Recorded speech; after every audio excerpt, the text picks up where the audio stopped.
Vendredi 3 octobre 2014, bonjour à tous et bienvenue à cette édition d'information de la mi-journée sur Canal 7, votre chaîne panafricaine. Ouvrons ce journal avec la Guinée. La population se souvient des massacres du stade de Conakry du 28 septembre 2009 qui avait occasionné la mort de 157 personnes. 5 ans après, les victimes et leurs familles attendent toujours que la justice juge les coupables. Notre correspondant, Aliou Mamadou. Moment de commémoration mais aussi de justice. 5 ans après les massacres du 28 septembre 2009, l'ONU réclame la justice pour les victimes. 5 ans après l'événement, les victimes n'ont toujours pas obtenu justice. Pourtant, il s'agit là de leur droit d'obtenir réparation pour les crimes qui ont été commis contre eux. C'est pourquoi, en ce 5e anniversaire de l'événement, nous demandons que le gouvernement prenne des mesures immédiates et concrètes pour faire avancer l'enquête. Les autorités des Nations Unies en appellent ainsi à des mesures immédiates et concrètes pour faire progresser l'enquête sur des violations des droits de l'homme, des actes qui auraient été commis par les forces de sécurité guinéennes. Bon, nous, tout ce que moi je demande, c'est la justice. Parce que ce qu'ils m'ont fait, moi je ne sais pas. Ils m'ont accusé de quelque chose que je ne connais pas. Maintenant, je réclame la justice.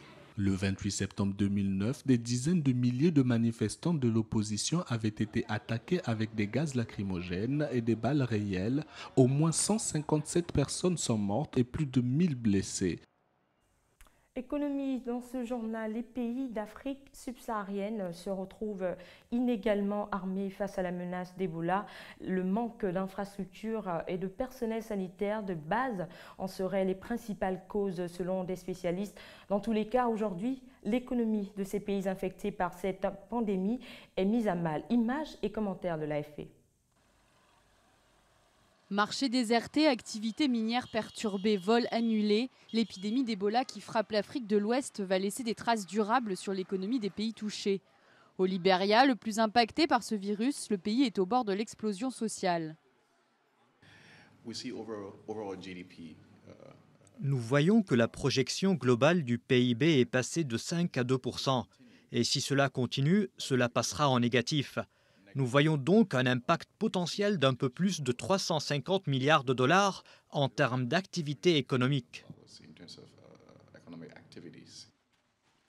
Ebola a déjà fait plus de 3000 morts au Libéria, en Guinée et en Sierra Leone. L'épidémie n'est pas seulement une crise de santé publique, mais une crise économique qui touche de nombreux secteurs d'activité. En Sierra Leone, la mise en quarantaine des villes a été étendue. Plus de 1,2 million de personnes sont concernées. Les habitants ne peuvent plus circuler librement et cela a un impact sur l'économie locale.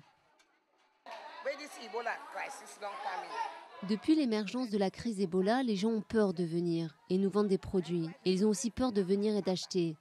Avant, quand nous allions au marché, nous pouvions acheter des produits pour pas très cher. Mais maintenant, depuis qu'ils prennent un risque en venant ici, les produits sont très chers.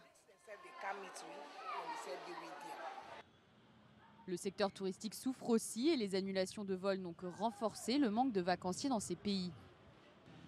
On est presque à 0% d'occupation. J'ai 50 chambres dans cet hôtel par exemple et il n'y a que 2 occupations. Et c'est des compatriotes sénégalais qui n'arrivent même plus à payer. Donc, parce que les frontières sont fermées, il n'y a pas d'avion. Afin d'aider les pays touchés, le Fonds monétaire international a approuvé une aide supplémentaire de 130 millions de dollars pour la Guinée, le Libéria et la Sierra Leone. Dans ces 3 pays, l'impact du virus est estimé à plus de 100 millions de dollars par pays. Ce que nous voyons avec Ebola, c'est que le secteur des matières premières des pays touchés est lentement mis sous pression. Il n'y a pas eu de désinvestissement massif et soudain. Ce qu'il se passe, c'est un ralentissement de toutes les opérations. Tout le monde met tout au second plan en termes de nouveaux investissements. Une situation inquiétante pour les pays les plus touchés, mais d'après le département Afrique du FMI, la croissance économique en Afrique subsaharienne devrait toutefois rester stable. Les 3 pays frappés par l'épidémie ne représentent qu'1% du produit intérieur brut de la région. L'ONU plaide en faveur des réfugiés. À Genève, Ban Ki-moon et le HCR ont évoqué la situation dramatique de 45 millions de réfugiés à travers le monde. La réunion qui se tient actuellement constitue évidemment une occasion de faire le point sur les besoins et les attentes de ces personnes en situation difficile. Un reportage de nos confrères d'Afrique Actualité. La situation des réfugiés dans le monde inquiète les autorités des Nations Unies.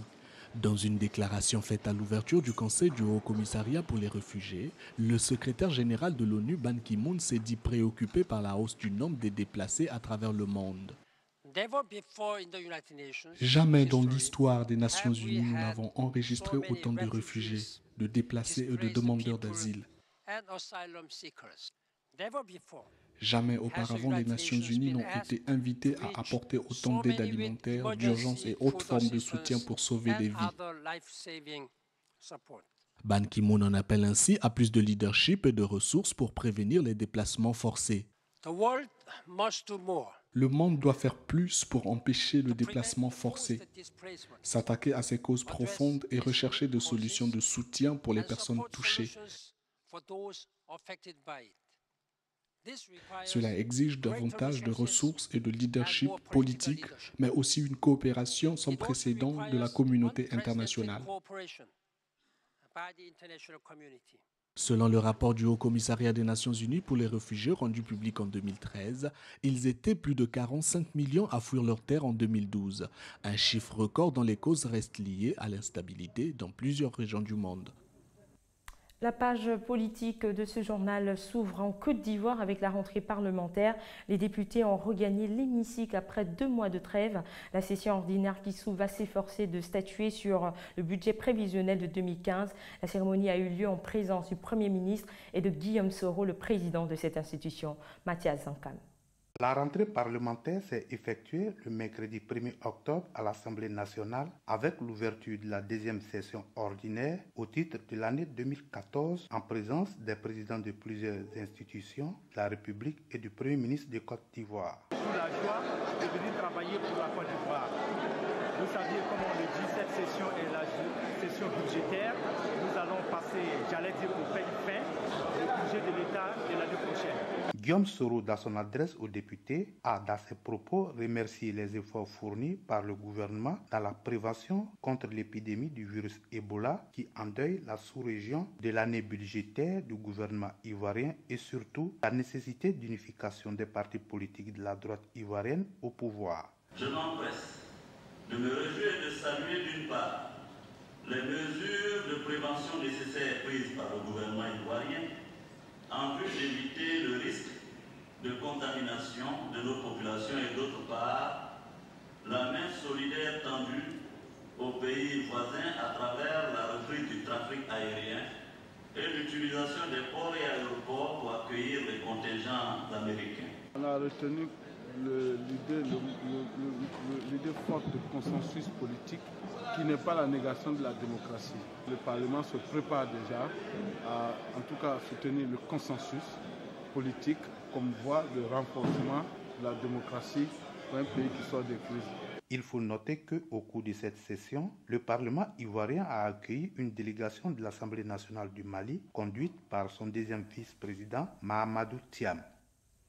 Restons politiques avec la France. Jacques Chirac, l'ancien président de la République, apporte son soutien à Alain Juppé, son ancien Premier ministre, candidat à la présidence de l'UMP aux primaires de ce parti de la droite française. L'ancien chef de l'État n'a jamais caché ses préférences pour le maire de Bordeaux. A contrario, il a toujours manifesté des réserves quant à son concurrent Nicolas Sarkozy. Ludovic Bitegui. Après l'annonce de sa candidature aux primaires de l'UMP pour la présidentielle de 2017, le 20 août dernier, Alain Juppé, âgé de 71 ans, a reçu le soutien de Jacques Chirac. L'ancien président français dit avoir toujours su qu'Alain Juppé sera au rendez-vous de son destin et de celui de la France. Peu de choses pouvaient me faire plaisir pour moi-même et pour lui, et surtout pour notre pays, a-t-il déclaré au Figaro. À noter que contrairement à son époux, Bernadette Chirac a une préférence pour Nicolas Sarkozy. Ancien Premier ministre de Jacques Chirac au début de son premier mandat présidentiel, de 1995 à 1997. Alain Juppé a été tour à tour président du RPR de 1994 à 1997 et celui de l'UMP de 2002 à 2004. Il est actuellement maire de la ville de Bordeaux. Notons que le candidat au primaire de l'UMP sera face à François Fillon, Xavier Bertrand, Christian Estrosi et Nicolas Sarkozy, eux aussi candidats à la candidature en 2017 pour l'UMP. Rappelons que Jacques Chirac a été président de la République française du 17 mai 1995 au 17 mai 2007. Succédant au président François Mitterrand et justement Alain Juppé, son premier ministre de 1995 à 1997. Terminons ce journal avec la page sportive et rendons-nous au Kenya où Denis Kimito a été accueilli en héros mercredi à son retour de Berlin où il a pulvérisé dimanche dernier le record du monde du marathon en devenant le premier athlète à descendre sous la barre des 2h03. Les détails avec Mamadou Niang. De retour à Berlin où il a pulvérisé le record du monde de marathon, en descendant le premier sous la barre des 2h03, Denis Kimito a été accueilli en héros à Nairobi. L'ancien fermier de la vallée du Rift, âgé de 30 ans, qui ne court que depuis 5 ans chez les professionnels, ne s'attendait pas à battre le record du monde en débarquant à Berlin. Je ne m'attendais pas à battre le record du monde. Je suis allé à Berlin simplement pour disputer la course. Mais je remercie Dieu d'en être revenu un recordman du monde. C'était une surprise.